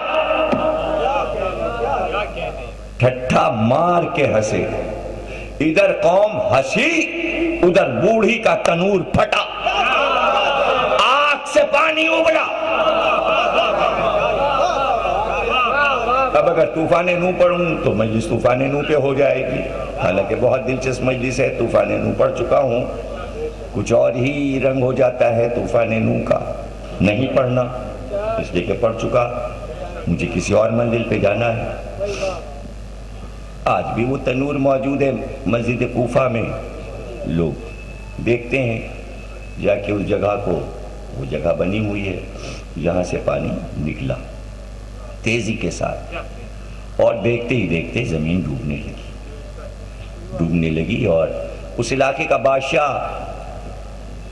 اس کو بتایا گیا کہ بھئی نوح نے بد دعا کر دی، پانی ابلا، اس نے کہا چل کے دیکھیں گے، تو وہ آیا نوح کے پاس دیکھنے پانی، کہا بھی تو واپس اپنے محل تک نہیں پہنچے گا کہ غرق ہو جائے گا۔ اب یہ تو پہلے سے تیاری ہو چکی تھی کہ کشتی بن چکی تھی، 1,29,000 تختے لکڑی کے کھجوروں کے کٹ چکے تھے، کشتی کی تیاری جبریل نے کرا دی تھی، کائنات کی پہلی کشتی بنی تھی، نوح نے اس کشتی کو محنت سے بنایا تھا، 9 سال میں وہ کشتی بنی تھی، 1,29,000 تختے تھے، اور اتنی ہی کیلیں تھیں، اور سب کیلیں لگنے کے بعد جب 5 کیلیں بچ گئیں تو وہ کیلیں چمکیں اور اس سے نور پھوٹا۔ تو نوح نے کہا یہ 5 کیلیں کیوں چمکنے لگیں؟ کہا یہ محمد کے نام کی ہے، یہ علی کے نام کی ہے، یہ فاطمہ کے نام کی ہے، یہ حسن کے نام کی ہے۔ کہ جیسے یہ 5 کیلیں آپ لگائیں گے چاروں رخوں کی طرف اور درمیان میں ایک کیل لگائیں گے، کشتی مکمل ہو جائے گی اور فوراً یہ پانی میں چلنا شروع ہو جائے گی اور عذاب آ جائے گا۔ جیسے ہی وہ کیلیں پوری ہوئیں، پانی آتا گیا، کشتی پانی کی طرف بڑھتی گئی، اونچی ہوتی گئی، کیلیں لگائیں، 5ویں کیل لگائی تو اس سے لہو ٹپکنے لگا۔ تو نوح نے پوچھا یہ کیا ہے؟ کہ یہ حسین ہے، ان کے نام کی کیل۔ تو مجلس بھی شروع ہو گئی، عاشور کا دن تو تھا ہی، عذاب نوح جو 5ویں کیل لگائی تو اس سے لہو ٹپکنے لگا۔ تو نوح نے پوچھا یہ کیا ہے؟ کہ یہ حسین ہے، ان کے نام کی کیل۔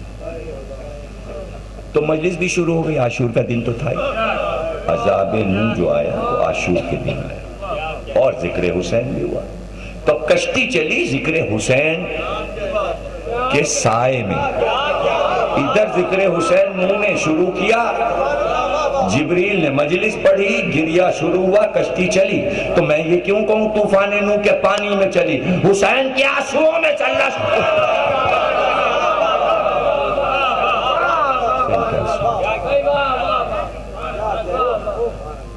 نوح کی کشتی چلی۔ جن کو بقا تھی وہ کشتی میں بیٹھ گئے، وہ بچ گئے، جانور بچ گئے، انسان بچ گئے، جنہیں ڈوبنا تھا وہ ڈوب گئے۔ تو آپ نے غور کیا میں اتنی دیر سے کیا پڑھ رہا ہوں؟ اتنی بڑی انسانیت خود خلق کرے، پالے بڑھائے رزق دے، صرف بت پرستی پر سب کو تباہ کر دیا، ایسے جیسے صفحہ ہستی پہ نام و نشان ہی نہیں تھے ہی نہیں، غرق ہو گئے، پتہ ہی نہیں چلا، صرف وہ بچے جو کشتی میں تھے۔ یہاں سے ہم اپنی تقریر کے ایک رخ کی طرف آتے ہیں۔ اتنا آپ کو پہلے بھی بتا چکا ہوں کہ اس موضوع میں رخ اتنے نکل آئے، جب پہلی تقریر کی تھی تو مجھے نہیں معلوم تھا کہ اس میں تقریر میں رخ اتنے ہوں گے، اور اس پر بھی ہر مجلس میں ہر تقریر میں روزانہ یہ ہوتا ہے کہ یہ حیرانی ہوتی میں کون سے رخ کو آپ کو کون سے راستے پر جاؤں اور کون سے علم کا چیپٹر کھول کر آپ کو میں بتا دوں، تو یہ ہوتی ہے میرے لیے حیرانی۔ یہاں پر آج کی تقریر میں ہم ایک بات غور کرتے ہیں تاکہ جو اب تقریریں بچ رہی ہیں 4 تقریریں، اس میں ہم اس کے نتائج برآمد کریں گے، اپنی تمام پہلی تقریر سے لے کے اب تک کی گفتگو کا نتیجہ۔ ظاہر ہے ہو سکتا ہے کہ 7ویں تقریر کل امام سے متعلق ہے، 8ویں میں ہم نتائج تک قریب پہنچ جائیں، پھر 9ویں اور 10ویں میں نتائج برآمد ہو موضوع کے کہ بات کیا تھی اور موضوع کیوں رکھا گیا۔ ہو سکتا ہے کہ شب چیلمی بات ہو جائے، اس لیے کہ پھر چیلم کے دن تو مسائب ہی مسائب ہوں گے، زیادہ تر تو 19 سفر کی تقریر میں ہمیں نتیجہ دے دینا چاہیے۔ امید ہے انشاءاللہ کہ دیکھیں گے کہ ہم اس منزل تک جلدی پہنچتے ہیں یا نہیں پہنچتے۔ تو یہاں پر ایک بات کرتے ہیں ہم، اچھا یہ رخ ایک ابھی آیا ہے تو میں نے کہا ذرا اس پہ بات کر کے دیکھتے ہیں کہ آپ کے لیے کتنا فکری موضوع رہے گا یہ، کہ قوم ہر نبی کی بت بناتی تھی، بت تراشتی تھی، بتوں کو بیچتی تھی اور ان کی پوجا کرتی تھی، ایک سے ایک بت بنائے ہوئے تھے، ان کے نام رکھے ہوئے تھے، اور پوری زمین پہ جہاں بھی انسان آباد تھا سب جگہ بت پرستی پہنچا دی گئی تھی۔ بس اتنا حصہ ایمان کا رہتا تھا جہاں نبی ہو، اور جو اس کے خاص الخاص ہوں، اس کے گھر کے افراد ہوں یا اس کے حواری ہوں، اس کے صحابی ہوں، وہ اتنا حصہ حق پر ہوتا تھا، اور سب بت بت بت بت، یعنی شرک پھیلا ہوا تھا پوری ہوئے زمین۔ ہر نبی کے دور میں کوئی نبی کا دور ایسا نہیں آیا کہ جو آپ یہ کہہ سکیں کہ توحید کا دور تھا، ہمیشہ بتوں کا راج رہا اس زمین پہ، بتوں نے قبضہ کیا رکھا، اور ہر ملک ہر زمین پہ پہنچ گئے، ہر قوم کے پاس پہنچ گئے۔ وہ نہ چل سکتے ہیں، نہ پھر سکتے ہیں، نہ بول سکتے ہیں، نہ سن سکتے ہیں، لیکن چلے چلتے چلتے چلے چلے چلے۔ اب یہ آپ کو دیکھیے بتا دوں کہ مٹی کی چیز کہیں چلتی ہے؟ چل سکتی ہے، لیکن پھر پوری دنیا میں یہ کیسے پہنچ گئے؟ میں ایک پہیلی بجھاتا ہوں آپ۔ سودا ایک شاعر تھے، میر تقی میر کے ہم سے پوروی زبان میں ایک پہیلی بجھاتے ہیں۔ جب پہیلی کی بوجھ آپ کو معلوم ہوگی تو آپ ہماری بات کی دلیل پا لیں گے کہ مٹی کی چیز کیسے چلتی ہے۔ مٹی پتھر کے بت کیسے چل سکتے ہیں؟ یمن پہنچ گئے، شام پہنچ گئے، مصر پہنچ گئے، یہاں سے لے وہاں پہنچ گئے۔ یہ 5 بت جو نام بتائے ہیں یہ قبیلوں میں بٹے، ان کا مجسمہ شیطان نے نکال لیا دلدل سے اور عرب لے گئے۔ اب چلتے چلتے عرب پہنچ گئے، نینوا سے چلے، فرات کے کنارے عراق میں رہتے تھے نوح، طوفان آیا، کیچڑ میں سے نکلوا کے شیطان نے بھیجوا دیا، پھر انہوں نے دھویا وویا بنایا، لیجئے پھر طوفان نوح کے بعد پھر بت پرستی شروع ہو گئی۔ اب جو چلی تو ابراہیم تک آئی، اب جب ابراہیم پہ آئیں گے تو پتہ چلے گا پھر کیا ہوا، پھر بتوں کا کیا حشر ہوا، کہاں پہنچے کیسے پہنچے۔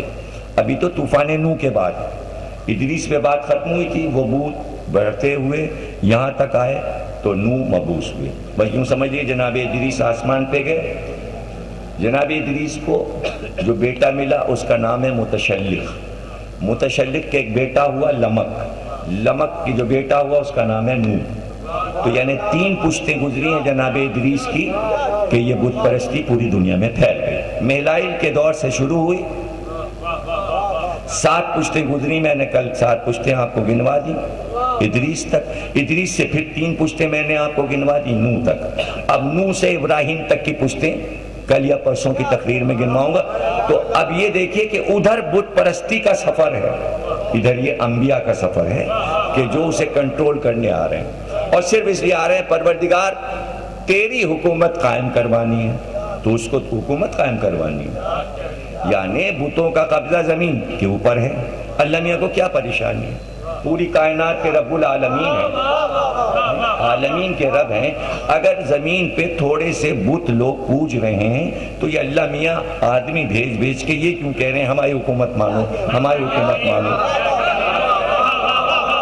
اور ہر ایک کہ قولوا لا الہ الا اللہ، دن بھر حضرت نوح یہ کہتے تھے قولوا لا الہ الا اللہ، گھروں کو کھٹکھٹا کے رات کو 2 بجے، دن میں، دوپہر میں، گلیوں میں، تو جب گھر کھٹکھٹائیں گے لوگ سو رہے ہیں آرام کر رہے ہیں، اور دوپہر کو جا کے ڈنڈا کھٹکھٹا کے کہیں گے قولوا لا الہ، تو پتھر نہیں ماریں گے لوگ۔ ابھی پتھر کھانے والے کام تو حضرت نوح کر ہی رہے تھے، اتنے نکل کے پھر غصے میں جو پتھر مارا تو شام تک پتھر کا پہاڑ بن جاتا تھا، اس کے نیچے نوح دفن، پھر جبریل آتے تھے پتھر ہٹاتے تھے، نوح کو اس میں سے نکالا، پھر اپنے پروں سے زخموں کے اوپر صاف کر کر کے مرہم لگایا، توحید کا مرہم لگایا، پھر ٹھیک ہو گئے، پھر صبح اٹھے پھر یہی کام شروع ہو گیا۔ وہ پہلے سے تیار تھے، انہوں نے پھر پتھر بازی شروع کی، بھئی وہ تو پتھر پوج ہی رہے تھے، تو ان کا تو ہتھیار ہی پتھر تھا، ان کا تو ہتھیار ہی پتھر تھا۔ جبریل نے کہا کہ بھئی ان سے مقابلہ کرو، ان سے جہاد کرو، حضرت نوح کہنے میں اکیلا ان سے جہاد کروں گا، کہ جہاد کرنا کیا مشکل ہے، میں تم سے کہہ رہا ہوں جہاد کرو۔